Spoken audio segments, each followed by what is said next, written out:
Bom, pessoal, primeiramente eu queria dar as boas-vindas a todos aqui presentes na nossa webinar. Hoje nós iremos iniciar o projeto Webinars e da Faculdade Princesa do Oeste. Eu estou só com um probleminha técnico, eu não estou conseguindo espelhar a minha tela, na tela do YouTube, mas mesmo assim nós vamos iniciar.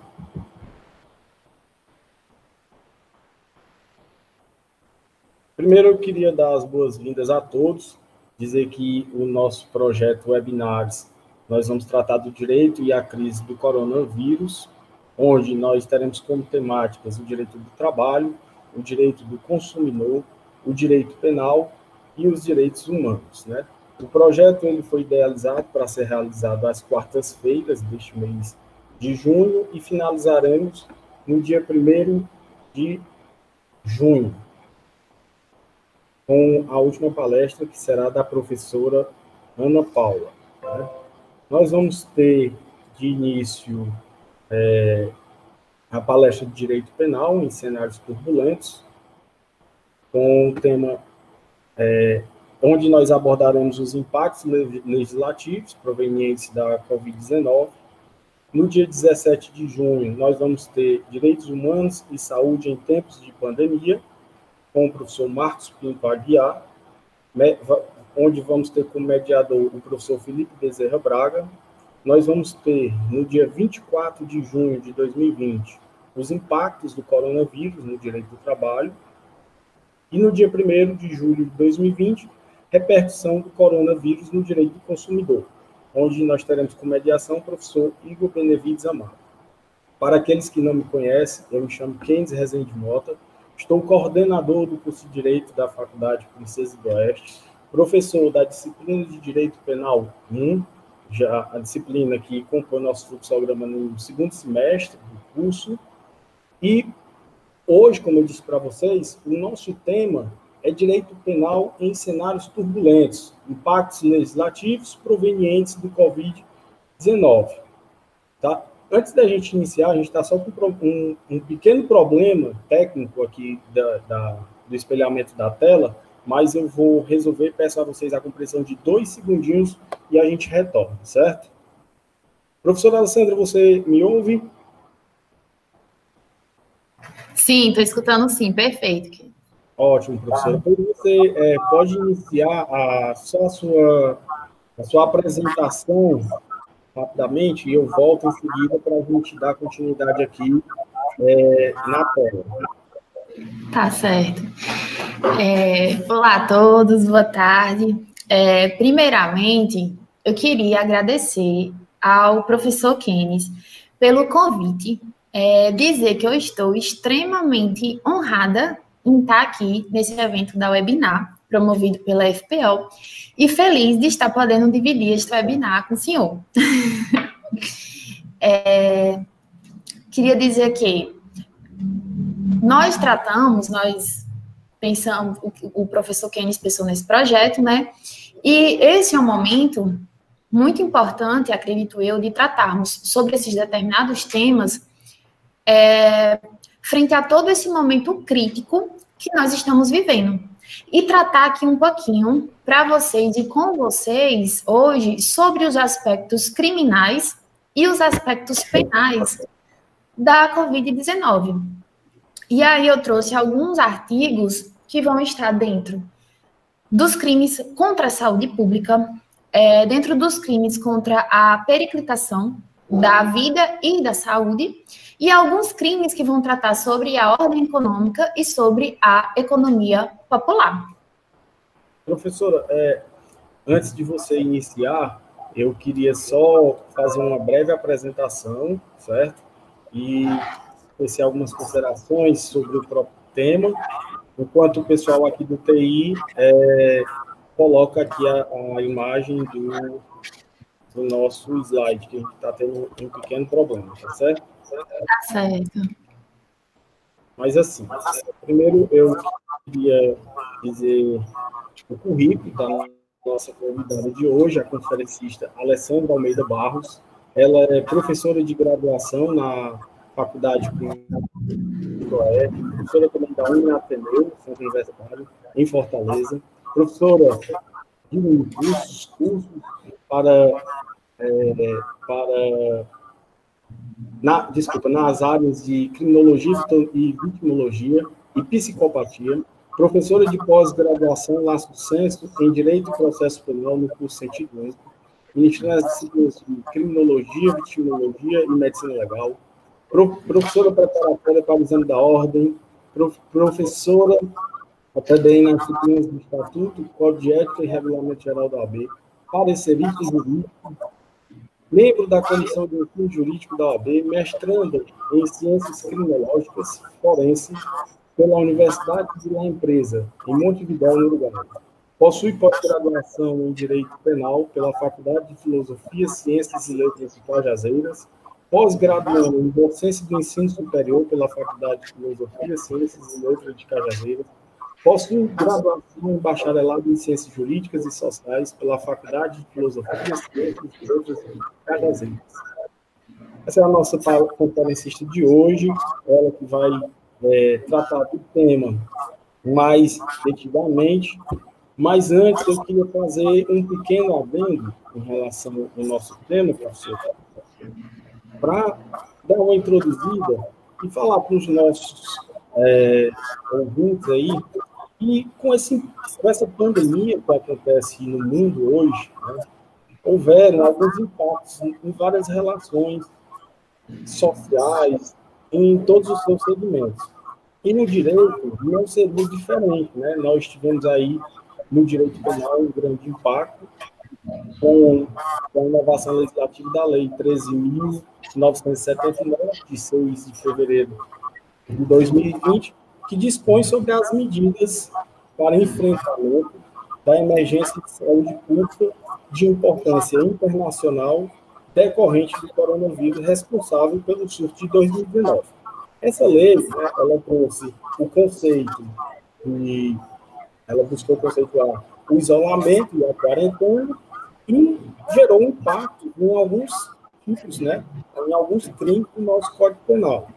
Além desses impactos, ela também traz possíveis sanções cíveis e administrativas para quem não desobedecer às regras. E, além dessa inovação legislativa, nós tivemos também uma portaria interministerial, a portaria número 5, de 17 de março de 2020, que, resumidamente, ela traz regras para aqueles que descumprirem o isolamento de exames médicos, dos testes laboratoriais, da quarentena, que as pessoas que ali obedecerem vão poder estar seguindo nos crimes tipificados lá no artigo 268 e 330 do Código Penal. Aqui, no nosso tema de hoje, do direito penal, diretamente, essa nova lei, ela impactou tanto a nova lei como essa portaria e como a pandemia em si, impactaram de forma direta nos crimes de epidemia, né, aquele que está tipificado lá no artigo 267 do Código Penal, nos crimes de infrações de medidas sanitárias, do artigo 268, no crime de desobediência, que está lá no artigo 330, como eu já falei, no crime de omissão de notificação de doença, que está no artigo 269 do Código Penal, e no crime de perigo de contágio de moléstia grave, que está lá no artigo 131 do Código Penal. Então, professor, feita essa introdução, antes de passar a palavra diretamente para você e você abordar de forma mais aprofundada desse tema, eu queria passar para os nossos alunos, os participantes aqui deste primeiro webinar, que nós vamos ter um momento, certo, para dúvidas. Então, quem for tendo dúvida, vai aí no chat do YouTube, eu vou estar acompanhando. Eu vou estar aqui buscando resolver esse pequeno problema no espelhamento da tela, e aí, em seguida, você tira essas dúvidas dos nossos ouvintes, tá bom? Dando continuidade aqui, então. Antes de entrarmos nesses artigos que eu falei que trouxe hoje aqui para vocês, eu queria especificar o seguinte. Veja, Os crimes contra a saúde pública vão ser aqueles crimes que vão atingir pessoas indeterminadas, ou seja, vão atingir a coletividade como um todo. Por quê? A partir do momento que eu quero praticar um crime contra uma pessoa específica, contra uma pessoa determinada, o crime, ele deixa de ser automaticamente contra a saúde pública e passa a ser crime contra a pessoa. Então, veja, o artigo 267, por exemplo, do Código Penal, que é o delito de causar epidemia. Eu não sei se o Kennedy, eu vou pedir para você ler, o 267. Pronto, leio sim, professora, só um minutinho. Do artigo 267, não é isso? Isso. Só um instante. Epidemia, artigo 267. Causar epidemia mediante a propagação de germes patogênicos, pena, reclusão de 10 a 15 anos.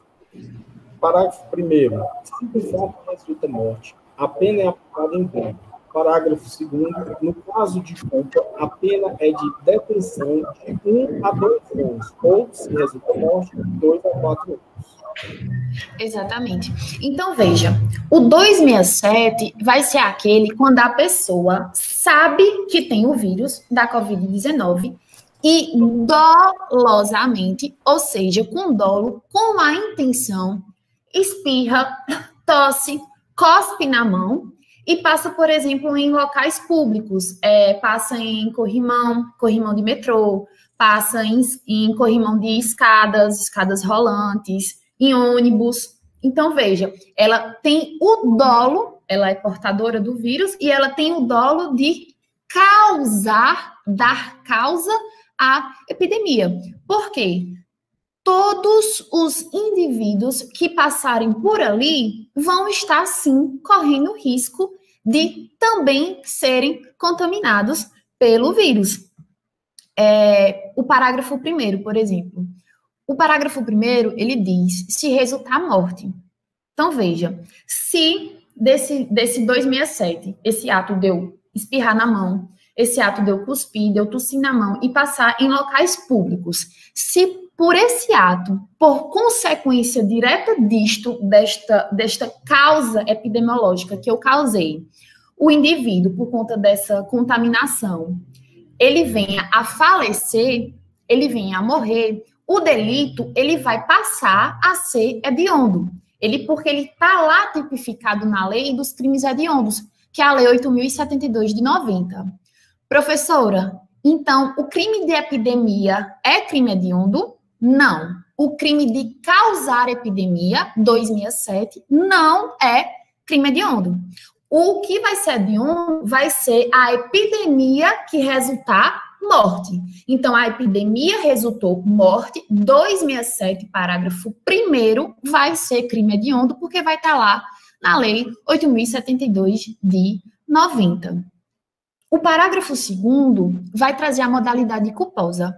Então, veja, a modalidade culposa vai ser aquela que vai estar prevista na lei de forma expressa. A lei vai trazer, como o professor Keynes leu, modalidade culposa. Aquela através de uma negligência, através de uma imperícia, através de uma imprudência.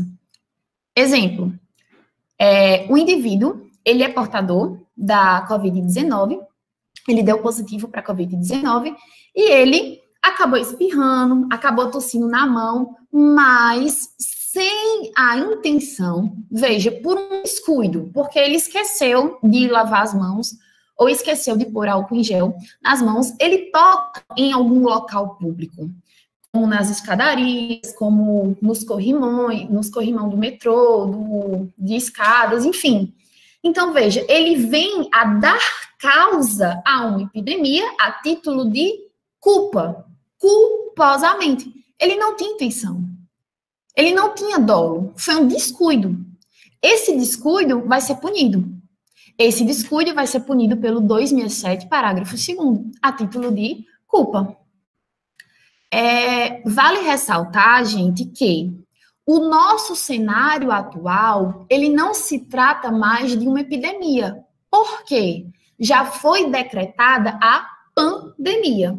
Qual a diferença? Veja, enquanto que a epidemia vai estar determinada em um local específico, vai estar concentrada, vai estar delimitada, exemplo, o estado do Ceará, por exemplo, a pandemia, ela vai atingir vários países, ela vai ultrapassar países, ela vai ultrapassar continentes, ela vai sair do lugar de origem e vai se espalhar para vários países, para vários continentes. Em uma propagação alta, rápida, em uma rápida escala de distribuição, em uma rápida escala de transmissão dessas doenças infecciosas.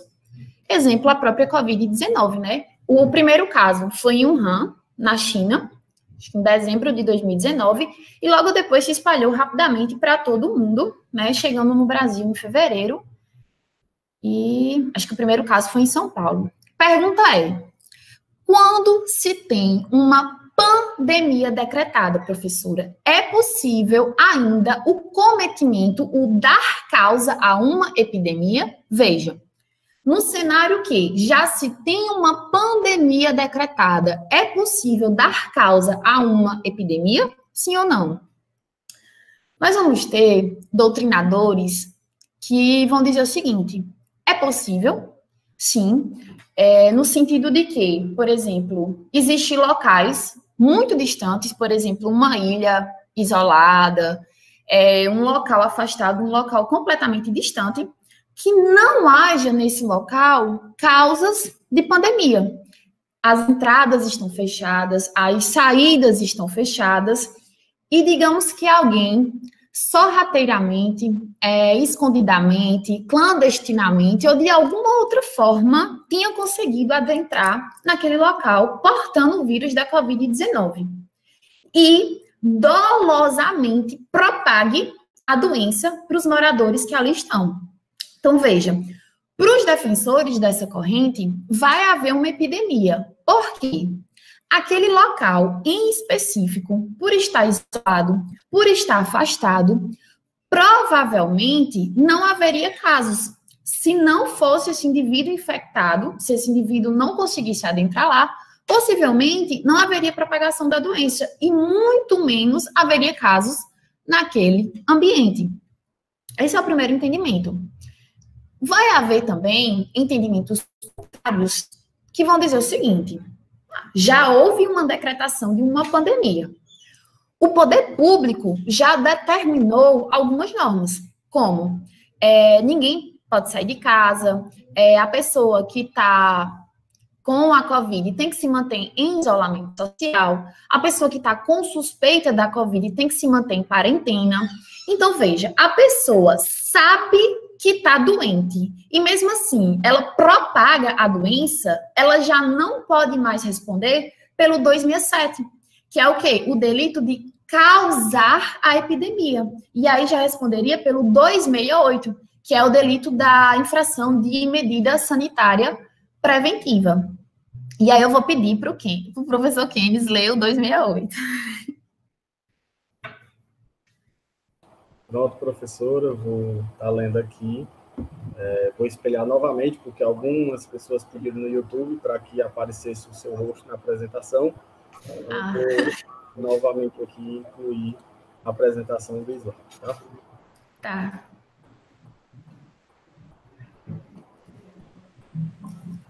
Você está vendo aí a tela já?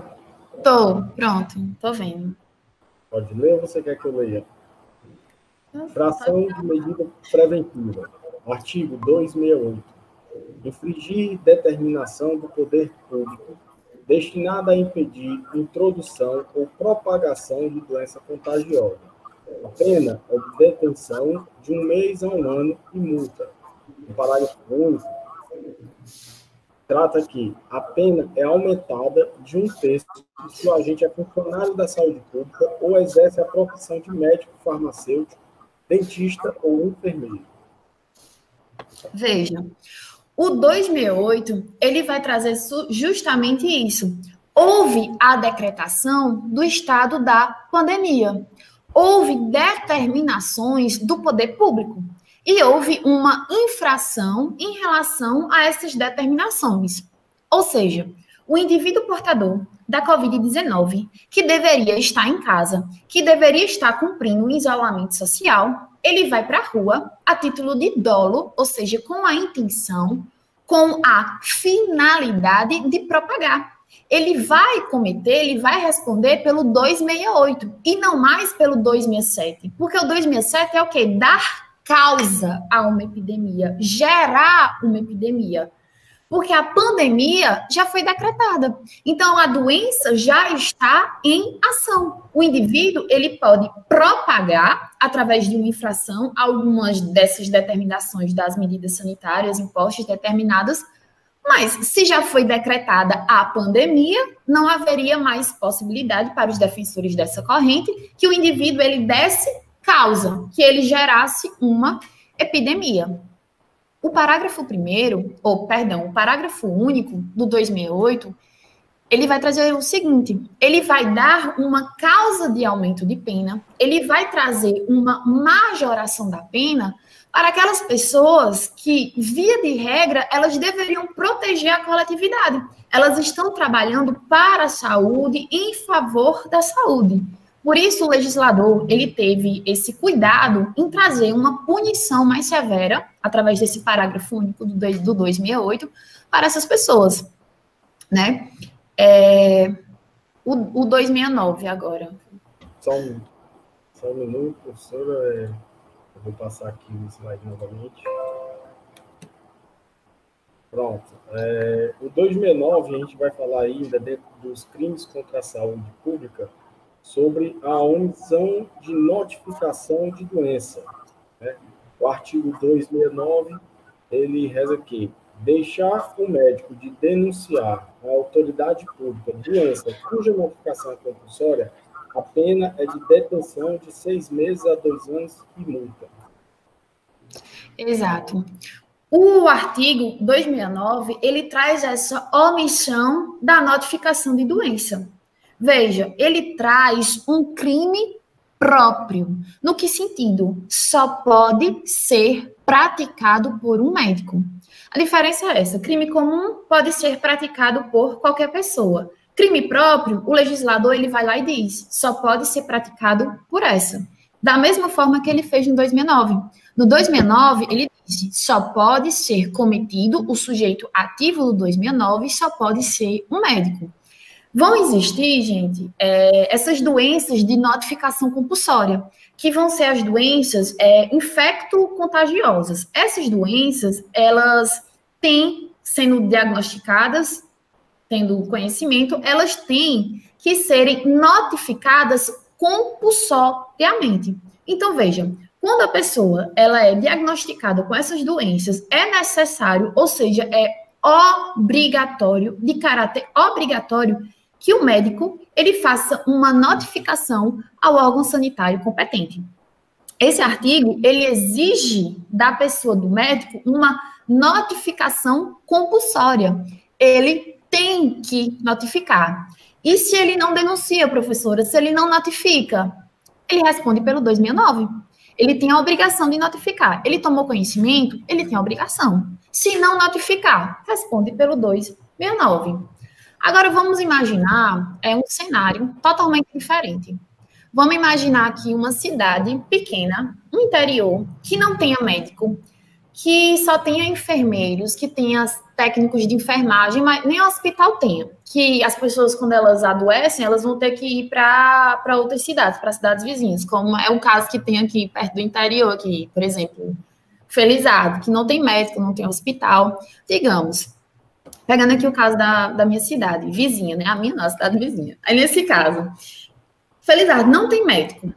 Digamos que uma enfermeira, ela descubra que indivíduo X é portador da Covid-19. Essa enfermeira, ela vai ter a mesma obrigação de notificar que um médico teria, e se ela não notificar, ela também vai responder pelo 269, da mesma forma que o médico responderia? Não. Veja, a lei, ela diz taxativamente que a obrigação é do médico, sem permitir uma analogia face a isso. Por quê?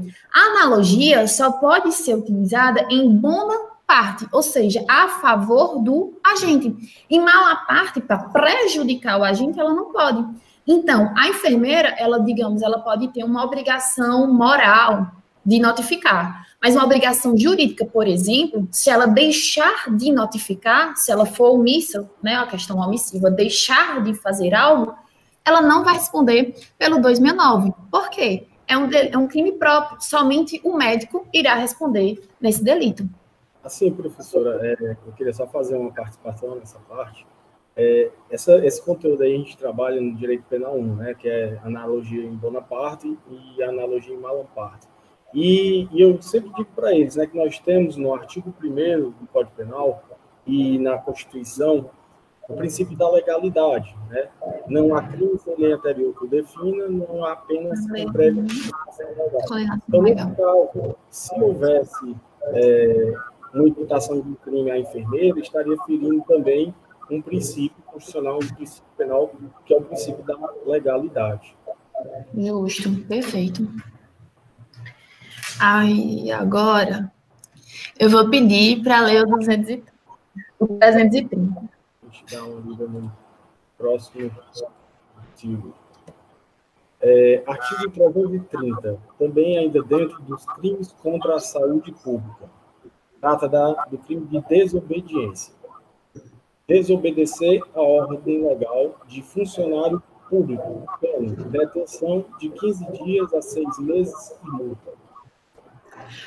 O delito de desobediência, ele tem uma pena bem branda, mas eu achei interessante trazer esse artigo por conta do cenário atual que nós estamos vivendo. Então, veja, exemplo, o indivíduo, ele está no isolamento social porque ele foi diagnosticado com a Covid-19.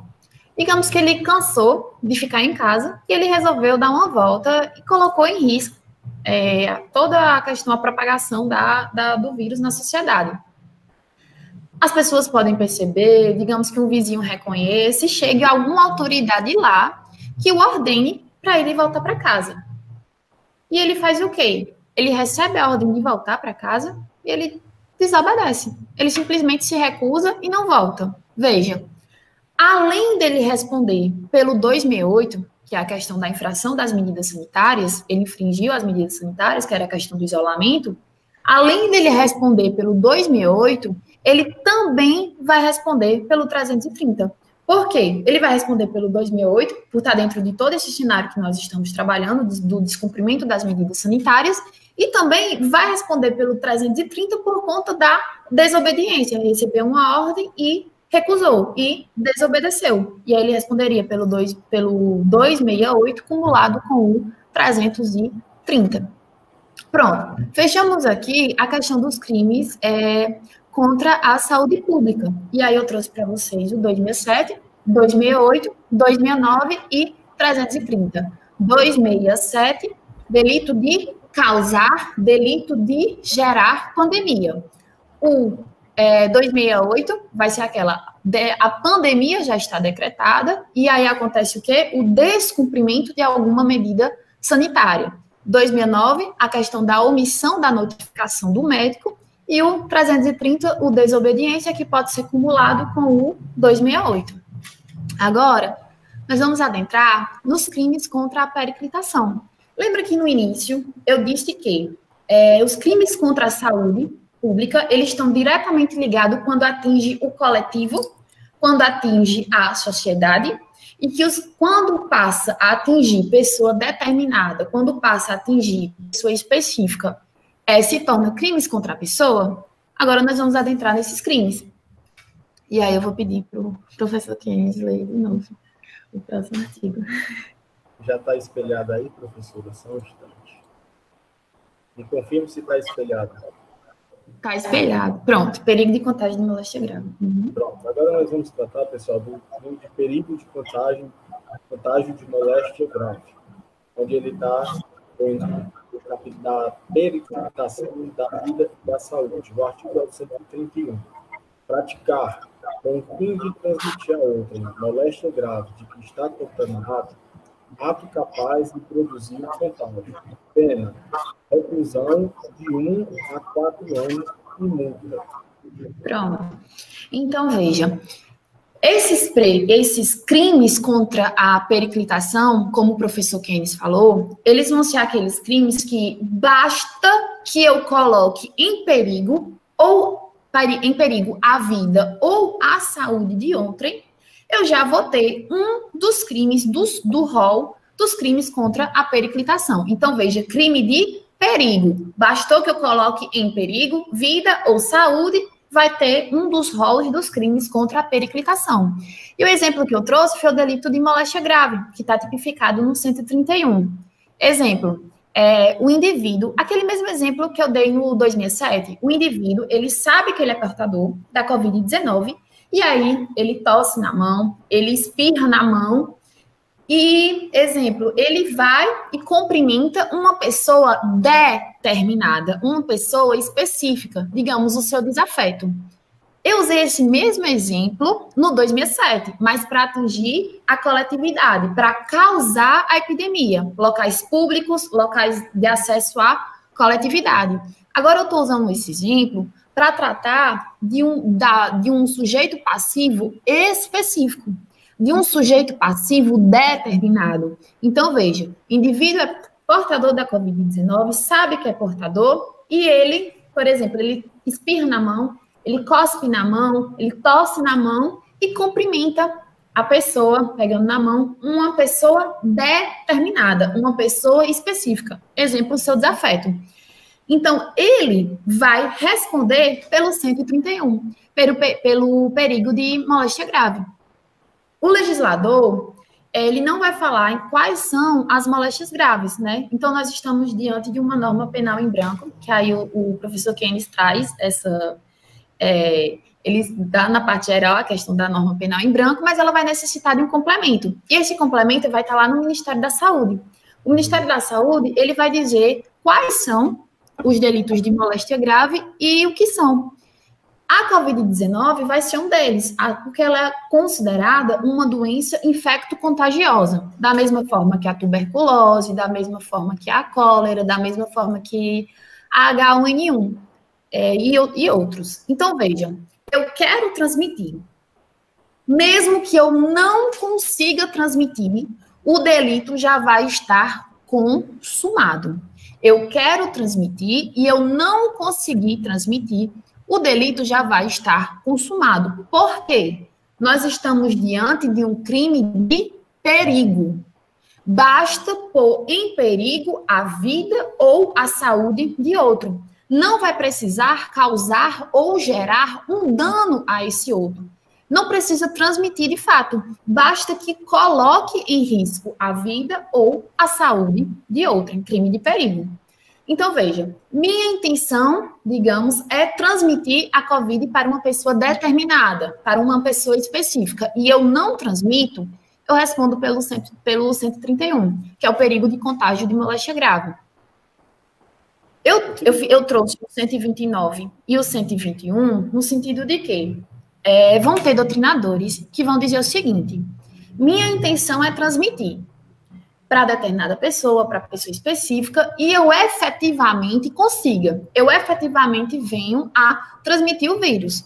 O crime deixa de ser do 131 e passa a ser do 129, parágrafo 1º, inciso 2, que o 129 vai trazer os delitos de lesão corporal, e aí o parágrafo 1º, inciso 2, vai trazer a questão das lesões corporais grave, que coloca em perigo a vida de outrem. Nas minhas aulas da parte especial, eu trago o exemplo, por exemplo, do HIV, que o HIV é uma doença incurável.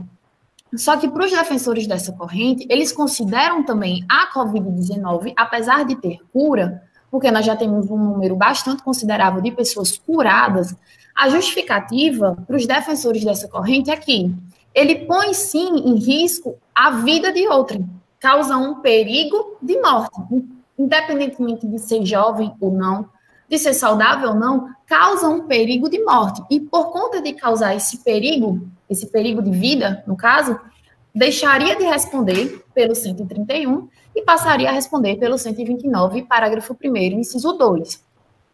Recapitulando, minha intenção é transmitir a pessoa determinada a uma pessoa específica e eu não consigo transmitir, respondo pelo 131, pelo perigo de contágio de moléstia grave. Minha intenção é transmitir a uma pessoa determinada, a uma pessoa específica, e eu de fato transmito. Neste caso, vou responder pelo 129, parágrafo 1º, inciso 2. Agora, imaginamos que, por exemplo, a vítima, esse desafeto, ele esteja inserido naqueles rol de pessoas que têm doenças crônicas, sejam hipertensos, sejam diabéticos. Então, veja, está no grupo de risco. Está no grupo de risco e o agente sabe que o seu desafeto está no rol do grupo de risco. E ele vai lá com dolo, ou seja, com a intenção, e transmite para essa determinada pessoa. E ela vem, de fato, a falecer, a morrer por consequência, por resultado dessa transmissão. O indivíduo deixa de responder pelo 131, que é o perigo de contágio de moléstia grave, e responde pelo 121 do Código Penal, que é o de delito de homicídio. Até aquelas pessoas que não têm o dolo, que não têm a intenção, mas acaba transmitindo também para essa pessoa específica, para essa pessoa determinada, vai responder pelo 121, por conta do dolo eventual, porque assumiu o risco da transmissão, da morte. Não existe o dolo direto, mas a pessoa assumiu o risco. Assumiu o risco de quê? Da produção do resultado. Então, veja, aquele indivíduo que tem por desafeto, ele sabe que o seu desafeto ele está incluso no rol de problemas crônicos, sabe que está inserido, por exemplo, é uma pessoa hipertensa, uma pessoa diabética, e mesmo que sem intenção, ele tem a intenção de transmitir a COVID, mas não tem a intenção de gerar morte. Tem a intenção, tem o dolo de transmitir a COVID, mas aí não tem, por exemplo, a intenção de causar morte. Mesmo assim, mesmo a morte vindo a título culposo, vai responder por conta do dolo eventual, porque sabia que o seu desafeto estava incluso, tinha um problema crônico, estava incluso nas pessoas de risco, no grupo de risco, então ele sabia, e mesmo assim transmitiu. Então, por conta do dolo eventual, por ter assumido o risco do falecimento, veio a falecer em virtude, por consequência dessa transmissão, vai responder pelo 121. Aí, agora. Eu queria fazer só uma observação. Você tocou em mais um assunto aí que a gente trabalha na nossa disciplina de Direito Penal 1, que é norma penal em branco, né? E realmente o que acontece é que, vou desativar aqui para não ficar do pico, né? O que acontece é que o Covid-19 ele não está dentro do rol de crime lá, para quem transmitiu lá dentro do Código Penal. Não existe essa figura de coronavírus dentro do nosso Código Penal. E aí, como você bem disse, o Ministério de Saúde é quem vai fazer através de uma portaria.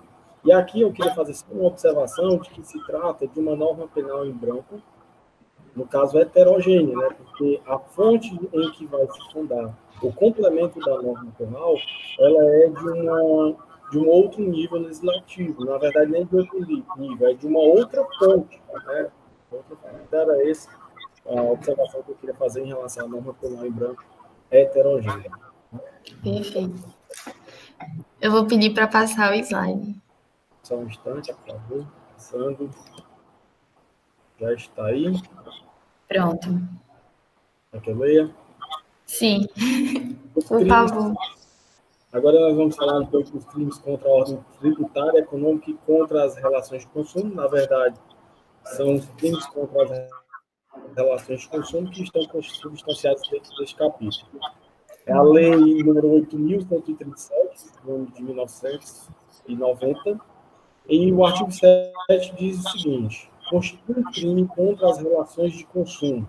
Aí o inciso 6. Sonegar insumos ou bens, recusando-se a vendê-los a quem pretenda comprá-los nas condições publicamente ofertadas ou retê-los para o fim. Pena: detenção de 2 a 5 anos ou multa. Pronto. Eu também fiz questão de trazer esse artigo 7º, inciso 6, por ele trazer a questão da sonegação de insumos. Porque ele traz uma prática abusiva, que é o que está acontecendo. Veja, por exemplo, segurar o produto para especular um preço, para igualar os preços de mercado de concorrência, mesmo o fornecedor, ele tendo aquele produto no estoque. Exemplo, por exemplo, eu vou restringir a quantidade de álcool gel no meu estoque. Eu, fornecedora, tenho, sei lá, 100 itens de álcool gel no meu estoque. Mas aí eu só coloco na minha prateleira do meu supermercado, eu só coloco na minha prateleira da minha farmácia 10. Isso seria uma sonegação de insumos. Isso seria um crime. Por quê? Eu tenho, mas eu estou segurando, eu estou sonegando, porque eu vou ver primeiro quanto é que os meus concorrentes eles estão vendendo, os dele, para depois eu poder vir e igualar o meu preço, para o meu preço ficar igual ao deles. Então, pode ser que eu tenha até estoque antigo comigo, mas aí eu estou segurando, eu estou guardando, os preços subiram, mas eu ainda comprei uma mercadoria mais barata, mas eu vou subir o preço, porque o meu concorrente está vendendo um álcool em gel a 30, eu estava vendendo a 10, eu vou segurar para vender também meus álcool em gel a 30. Então, veja, aí vocês podem me indagar, podem me perguntar, professora, mas isso está acontecendo muito nessa época de pandemia, professora. Todos os ofertadores, todos não, mas muitos casos, eles estão restringindo. Eles vão responder pelo delito de sonegação? Veja, gente, por conta do cenário atual que nós estamos vivendo, por conta da questão da própria pandemia, o fato, ele vai ser típico, porque a conduta de sonegar vai estar lá tal e qual descrita no Código Penal, como o professor Keynes acabou de ler. Mas não vai ser ilícita. Por quê? Vai ser típica, mas não vai ser ilícita. Por quê? Porque vai estar amparado pelo estado de necessidade, que é uma excludente de ilicitude. Veja, já que a sociedade não está tendo o bom senso diante da pandemia, de não pensar no outro, por exemplo, teve até um vídeo, não sei se vocês chegaram a ver, que viralizou na internet, de um casal que estava num supermercado, eu não me lembro se era em São Paulo ou no Rio, mas que eles estavam comprando fardos e fardos de álcool em gel. E aí as pessoas começaram a filmar e tudo, e as pessoas iam lá no carrinho deles e tiravam o álcool em gel do carrinho deles. Então, veja nesse caso, se o ofertador, ele não restringir o álcool em gel, que na época de pandemia está sendo uma necessidade de todos, para a questão da saúde pública. Se o ofertador, ele não vier a restringir esses itens de saúde de caráter necessário, por exemplo, como é que ficaria a situação para aqueles que necessitam? Então, veja, se eu, Alessandra, compro 10, o professor Keynes fica 100. Então, nestes casos, os ofertadores, se for por esse motivo, né, nestes casos, por conta da situação, por conta do cenário, por conta da pandemia, a atividade deles vai ser típica, porque vai estar tal qual no Código Penal, no artigo 7º, inciso 6 da lei, mas não vai ser ilícita, porque vai estar amparado por uma excludente de ilicitude, que é o estado de necessidade. Vou pedir para passar. Vamos lá, passado. Pronto. Ainda dentro da... Agora, na verdade, nós vamos tratar da Lei número 1521, de 1951, o artigo 3º. O artigo 3º diz que estão também crimes desta natureza. Inciso 6. Provocar a alta ou baixa de preços de mercadorias, títulos públicos, valores ou salários por meio de notícias falsas, operações fictícias ou qualquer outro artifício. Detenção de 2 anos a 10 anos e multa de 20 mil a 100 mil cruzeiros. Então, veja, por que eu achei importante tratar sobre esse crime contra a economia popular? Porque é o que está acontecendo também bastante no nosso dia a dia, nesse cenário da Covid, da pandemia. Veja, quando o indivíduo ele faz circular uma notícia falsa para provocar um aumento do produto. Exemplo, um indivíduo que lança nas redes sociais uma fake news dizendo que todos os supermercados vão estar desabastecidos, que não vai ter previsão de reabastecimento, que está acabando comida, que está acabando itens de higiene pessoal, que essa fake news, ela foi criada justamente com a finalidade de quê? Aumentar abusivamente os preços. Então, isso atingiria, de fato, a economia popular, por quê? Se as pessoas tomam conhecimento, através de uma notícia falsa, que está acabando item de alimentação, item de higiene pessoal, todas as pessoas vão comprar. E elas vão comprar por aquele preço de mercado que vai estar lá. Então, o indivíduo acabaria se aproveitando dessa, ele mesmo lançou a notícia falsa para se aproveitar da situação da pandemia que está vivendo. Para ele, o quê? Aumentar os preços e aumentar o consumo. E para finalizar aqui, eu vou pedir para ler o próximo artigo.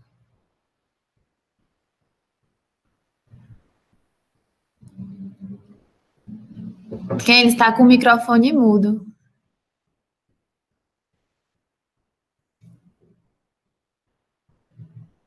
Pronto? Vamos lá. Pronto. Lei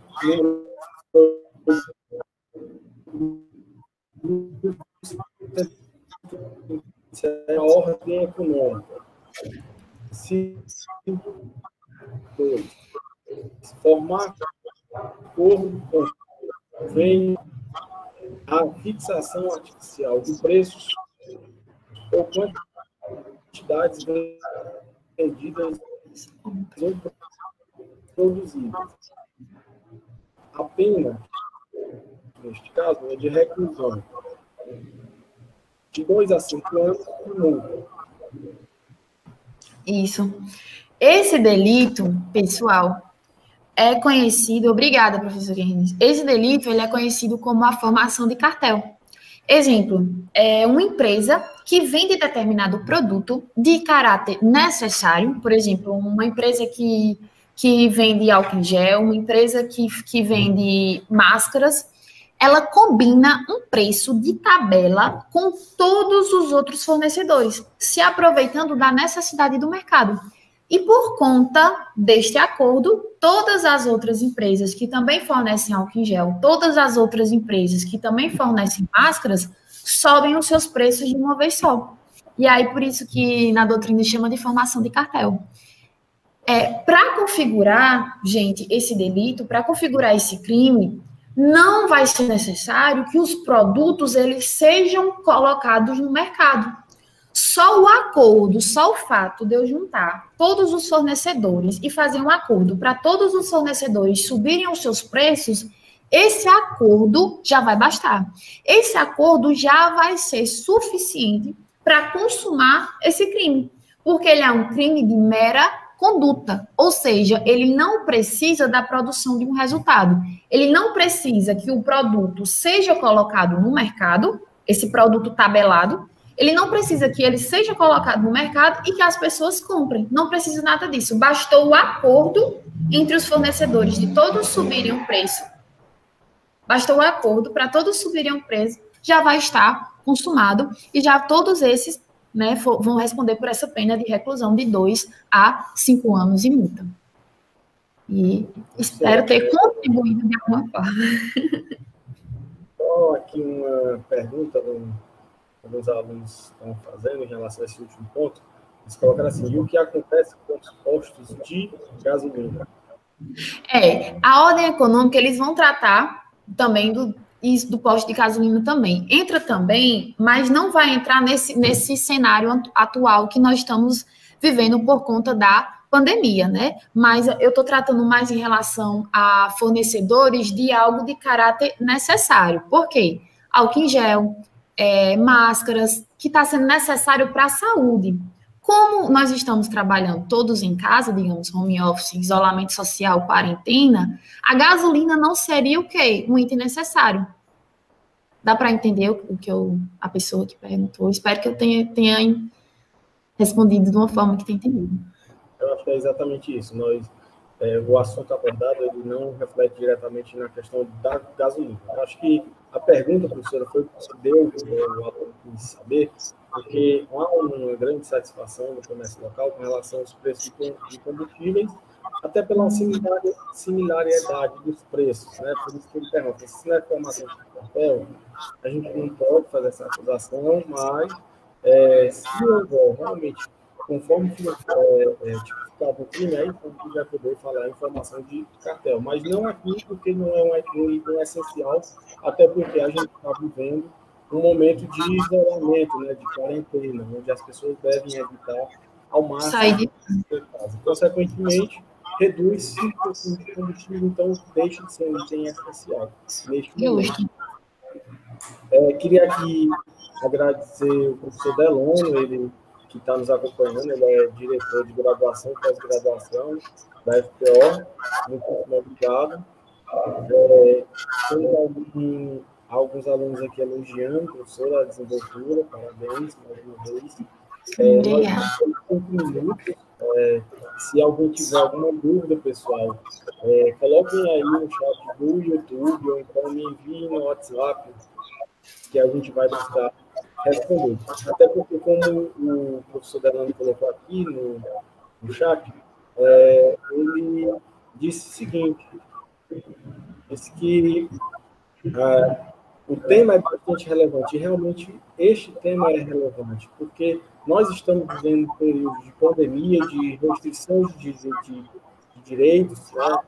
Através, querendo ou não, nós temos a mitigação dos nossos direitos fundamentais, lá da Constituição, mas, de todo modo, é compreensível, porque nós precisamos sair desse momento de pandemia e só sairemos se nós cumprirmos realmente com as regras trazidas aí pelo Ministério da Saúde, pela OMS, certo?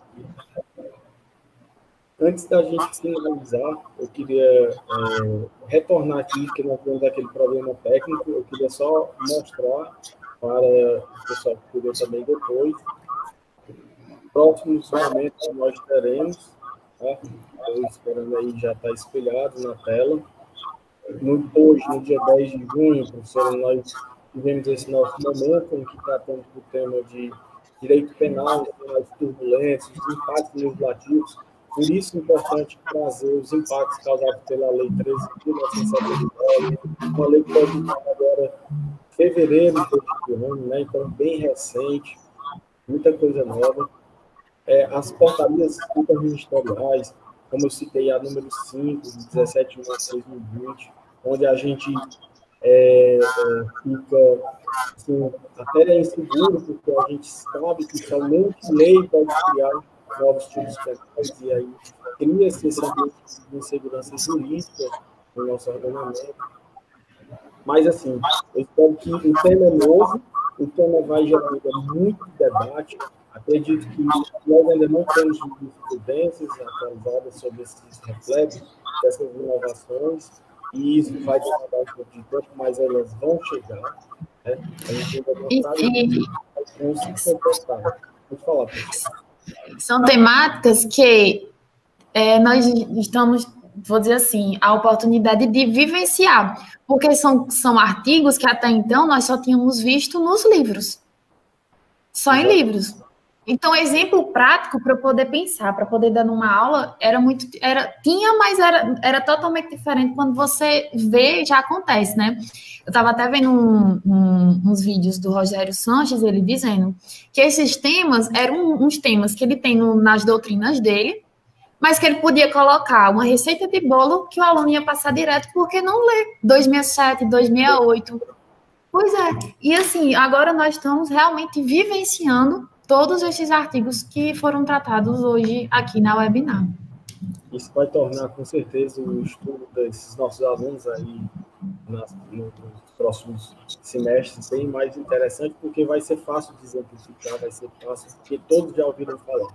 Mas, como eu estava dizendo, é um momento bem propício, a gente tem que aguardar as decisões para ver como realmente a doutrina vai se comportar, como os nossos tribunais vão se comportar. Então, hoje foi esse primeiro momento. Dia 17 de junho, pessoal, nós vamos ter um outro momento com o professor Marcos Pinto Aguiar. Ele vai tratar do tema Direitos Humanos e Saúde em Tempos de Pandemia. O mediador será o professor Felipe Bezerra Braga, nosso professor da FPO. No dia 24 de junho, nós vamos ter os impactos do coronavírus no direito do trabalho, com a professora Vanessa Batista Oliveira. Vai ser mediado pela nossa professora Morgana Coelho, também uma professora da nossa instituição, do curso de Direito. No dia 1º de julho será a última, nós vamos ter aí as repercussões do coronavírus no direito do consumidor. Ela, quem vai tratar desse assunto é a professora Ana Paula Marques de Souza, e vai ser mediada neste momento pelo professor Igor Benedito. A Ana Paula, para quem conhece, ela foi nossa coordenadora, ela quem esteve aqui desde o início do curso, ela foi quem fez montagem e também conseguiu aprovar o curso junto ao MEC. Então, serão momentos importantes, espero que todos estejam aqui. E finalizar, professora, lhe agradecer pela sua disponibilidade, aqui, estou vendo aqui os comentários, todo mundo agradecendo, foi um momento interessante, e dizer, pessoal, que nós estamos à disposição, tanto eu acredito como a professora Alessandra, estamos aqui à disposição de vocês, então, qualquer dúvida que tiverem, nós vamos estar já encerrando a nossa webinar, mas dizer que, além da webinar, nós estamos à disposição. Então, basta nos procurar, nós vamos estar aqui para sanar qualquer dúvida. Professor, você tem alguma colocação a fazer? Só agradecer. Agradecer ao senhor, agradecer à instituição e aos alunos, né, que estão nos assistindo. Obrigada de coração. Faz esse negócio de senhor aí, não dá muito sou tão jovem também. Mas, pessoal, para finalizar, ninguém colocou nenhuma dúvida ainda, eu queria agradecer, dizer que é uma grande satisfação estar levando conhecimento até vocês. Eu sei que o tempo é restrito para todos, tem muitas pessoas que estão até no horário de trabalho, mas vai ficar gravado aqui esse momento. E para vocês, em outro momento, poderem estar assistindo essa live. Tá? Então, em nome da Faculdade Princesa do Oeste, em nome das montanedoras, eu quero agradecer a presença e dizer que estaremos aqui, se Deus quiser, na nossa próxima webinar, que será 17 de junho, no tema de direitos humanos. Muito obrigado e boa tarde a todos. Obrigada a todos. Tchau.